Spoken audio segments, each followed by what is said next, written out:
बिस्मिल्लाहिर्रहमानिर्रहीम।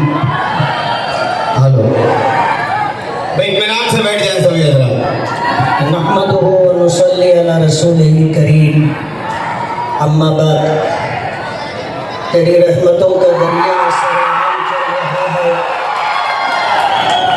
तेरी रहमतों का दरिया सरेआम चल रहा है।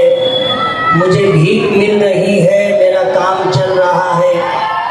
तेरे नाम का वजीफा मेरी जिंदगी का हासिल, तेरे नाम की बदौलत मेरा काम चल रहा है। मैं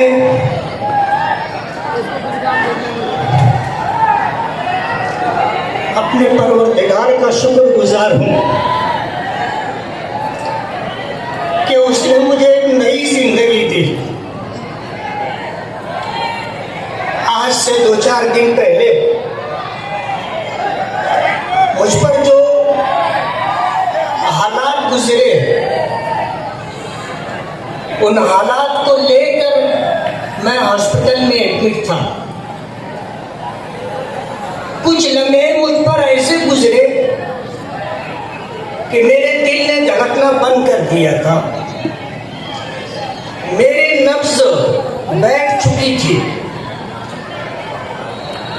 मेरी आंखों के सामने सिवाय अंधेरे के कुछ नहीं था।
मरना तो सबको है, कोई हमेशा रहने के लिए नहीं आया। और मैं ऐसा मानता हूँ कि इंसानी तारीख में अगर मौत का सबसे ज्यादा दर्दनाक वाक़या अगर पेश आया है तो वो हमारे आका जनाब रसूलुल्लाह सल्लल्लाहु अलैहि वसल्लम की वालिदा माजिदा हजरत आमना का था। तारीख जानने वाले और पढ़ने वाले इस बात को जानते हैं कि हमारे आका की उम्र 5 साल 6 साल की थी। मदीने मुनव्वरा अपने ननिहाल अपने माँ के साथ गए थे। मदीने से मक्का वापसी हो रही थी। 2 दिन 2 रात का रास्ता तय हुआ था।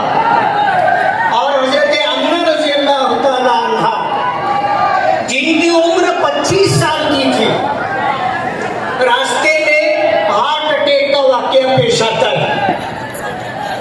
साथ में हमारे आका थे जिनकी उम्र 6 साल की थी और साथ में एक बानी थी उम्मे ऐमन रज़ियल्लाहु ताला अन्हा और कोई तीसरा मर्द साथ में नहीं था। हार्ट अटैक आया। तकलीफ की जो शिद्दत थी तो हजरत आमना की जुबान मुबारक से जो बात निकली थी वो ये थी कि हर जिंदा को मरना है और हर जवान की जवानी ढलनी है। लेकिन मुझे ऐसा लगता है कि मेरी मौत जवानी में ही आ जाएगी। और हजरत आमना का इंतकाल हो गया। जिन लोगों ने देखा है मदीने मुनव्वरा से मकाम अबवा जा करके, हमारे आका की उम्र 6 साल,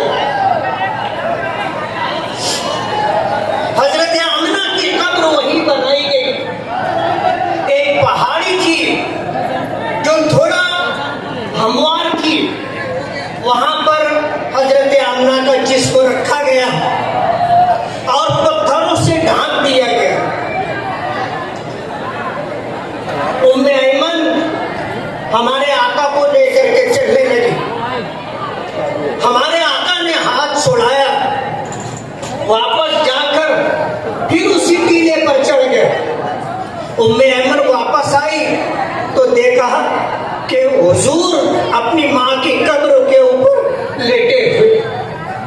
6 साल की उम्र थी। वो जमाना जब आप माँ के पेट में थे, बाप का इंतकाल हो गया था। फिर ये जमाना कि 6 साल की उम्र हुई, माँ का साया भी सर से उठ गया। हार्ट अटैक उस वक्त भी आता था, लेकिन उस वक्त लोगों को इस बात का पता नहीं था। मुझे हार्ट अटैक आया 1, 2, 3 और मुझ पर ये लम्हात गुजरे कि मेरे दिल की हरकत बंद हो चुकी थी, नब्ज बैठ चुकी थी। ऐसे हालात में कितना वक्त गुजरा मुझे पता नहीं। मुझे ऐसा महसूस हो रहा था जैसे ख्वाब में आदमी कुछ देखता है कि कुछ लोग मेरे साथ जोर जबरदस्ती कर रहे हैं। ऐसा मुझे महसूस हो रहा था, तो मैं भी उनके साथ मुकाबला आराई करने की कोशिश कर रहा था। मुझे अचानक ऐसा एहसास हुआ कि जैसे मेरे ऊपर कुछ लोग सवार हैं। अचानक मेरी आंख खुली तो मैंने देखा कि कुछ लोग मुझे दबाए हुए हैं। उनमें से एक शख्स ने पूछा कि आपका नाम क्या है? मैंने कहा मोहम्मद इस्माइल। उन्होंने मुझे छोड़ दिया। अल्लाह ने मुझे नई जिंदगी दी और मुझे लोगों ने बताया कि जब मेरे साथ ये हादसा, बीमारी के ये मामला पेश आए तो लोगों ने खुशियां मनाई, लोगों ने मिठाइयां तकसीम की, लोगों ने एक दूसरे को मुबारकबाद दी। इंसानियत नाम की भी कोई चीज होती है। आप भी किसी के बेटे हो, आप भी किसी के शौहर हो, आप भी किसी के भाई हो, आप भी किसी बेटी और किसी बेटे के बाप हो। क्या किसी के इस तरह मामलात पर खुशियां मनाई जा सकती हैं? शायद मेरे परवरदिगार को मुझ पर रहम आ गया और मेरे मुखालिफिन की ये खुशियां मेरे परवरदिगार को भी पसंद नहीं आई। अल्लाह ने मुझे फिर से जिंदगी दे दी। और आपको पता है, जब एक अच्छा बैट्समैन एक चांस उसको अगर मिल जाता है तो वो सेंचुरी मारता है।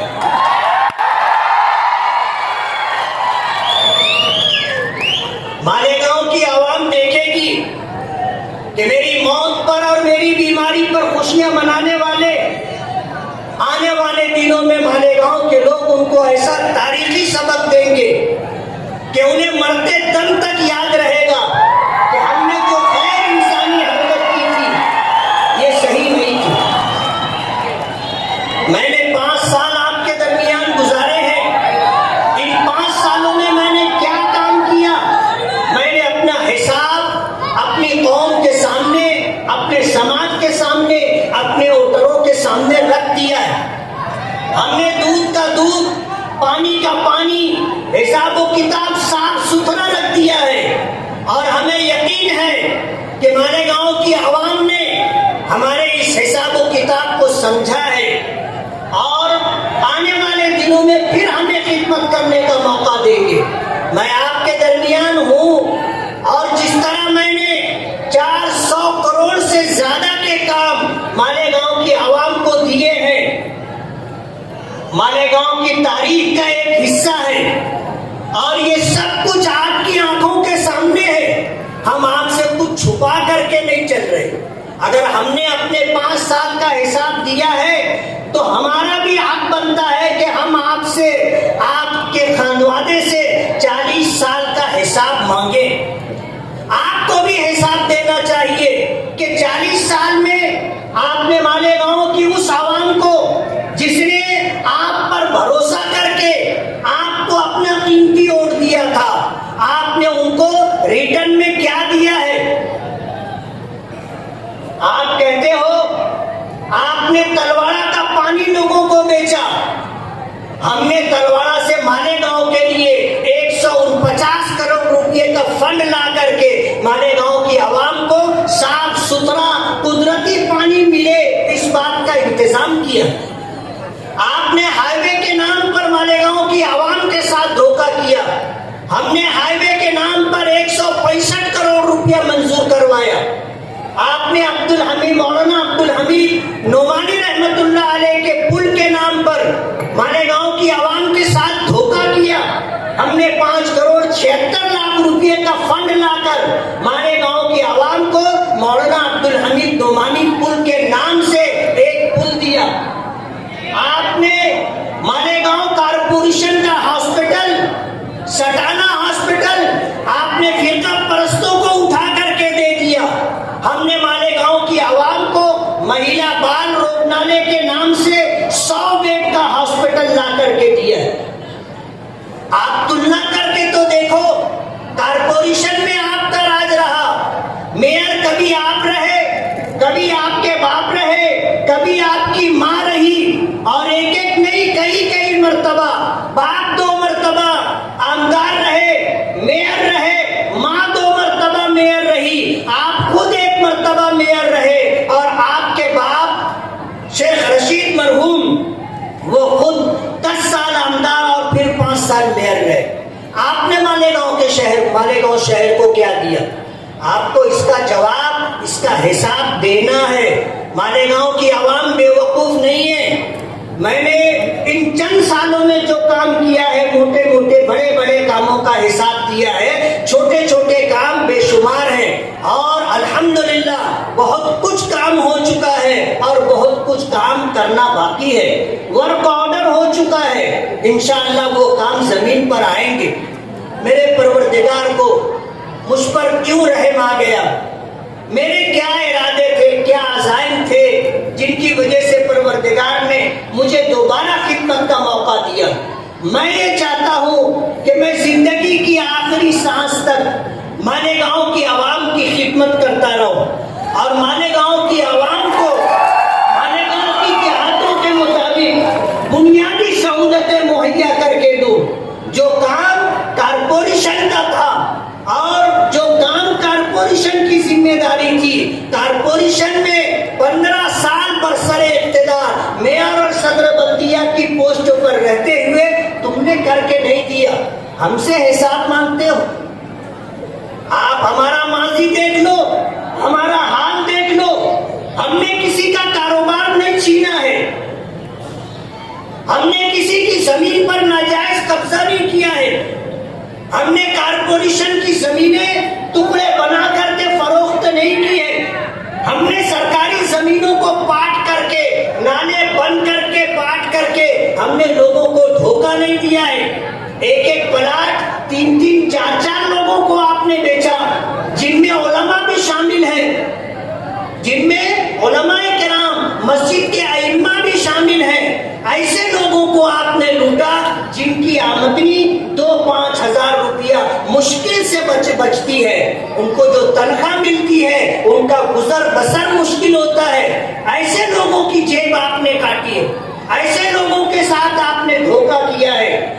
हमने अगर किसी को उसकी तवक्को के मुताबिक नहीं दे सके और जैसा वो चाहते थे हम अगर उनका काम नहीं कर सके, लेकिन हम इस बात की आपको जमानत और गारंटी देते हैं कि हमने किसी का गला नहीं काटा, किसी का जेब नहीं काटा, किसी की जमीन पर कब्जा नहीं किया, किसी का कारोबार नहीं हथियाया, किसी कारोबारी से हमने हफ्ता नहीं लिया।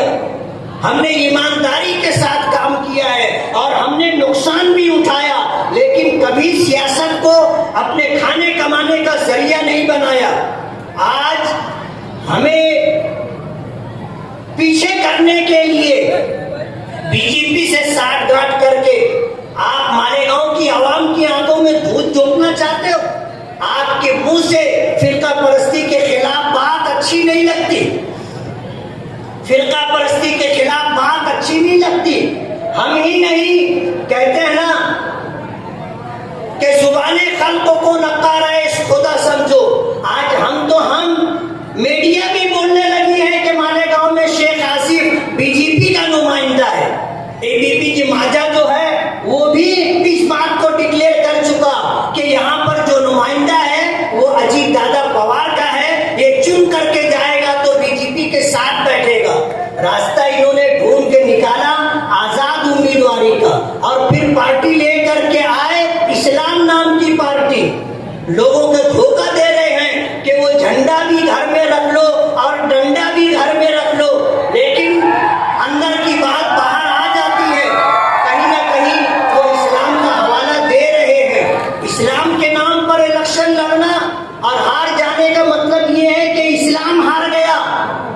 कम से कम आप अपनी हैसियत देखो और इस्लाम का मकाम देखो। जिस तरह की हरकत हो रही है मालेगांव की आवाम अच्छी तरह समझ रही है। बीजेपी आपको सपोर्ट कर रही है और आप साइकिल को सपोर्ट कर रहे हैं और कोशिश ये कर रहे हैं कि किसी भी तरह से इस तरह का मामला पेश आए कि बीजेपी को यहाँ से ताकत मिले। मालेगांव की आवाम ने पार्लियामेंट इलेक्शन में जिस तरह मुल्क की तारीख बनाई है कि यहाँ बीजेपी के उम्मीदवार को 4,527 वोट मिलती है और इसी कॉन्स्टिट्यूंसी मालेगांव सेंट्रल से सेकुलर उम्मीदवार को 2 लाख वोट मिलती है। उसका बदला लेने के लिए आरएसएस और बीजेपी के लोगों ने पूरे मुल्क को सामने रख करके एक लिस्ट बनाई कि कहां किसको शिकस्त देना है। उस लिस्ट में मालेगांव सेंट्रल से मेरा नाम भी है। आज आरएसएस चाहती है और बीजेपी चाहती है कि मालेगांव से मेरी शिकस्त हो और शेख आसिफ जो बीजेपी का नुमाइंदा है, डर पर्दा नुमाइंदगी कर रहा है, उसको फतेह हासिल हो। मैं मालेगांव की गयूर आवाम से ये कहना चाहता हूँ कि आज इस वक्त मेरे साथ जो गैर इंसानी सुलूक हुआ है, मुझे आपकी अदालत में इंसाफ चाहिए और आने वाले 20 नवंबर को आप जो वोटिंग के लिए जाएंगे तो मैंने माजी में जो काम किए हैं और जिन कामों का मैंने आगाज कर रखा है उन कामों की तकमील के लिए आप मुझे अपना कीमती वोट दे करके कामयाब करें। मैं आपसे वादा करता हूं कि मैं जब तक जिंदा रहूंगा, आपने अगर मुझे खिदमत का मौका दिया तो मैं ईमानदारी से आपकी खिदमत करता रहूंगा और आपको कभी मायूस नहीं करूंगा इंशाअल्लाह।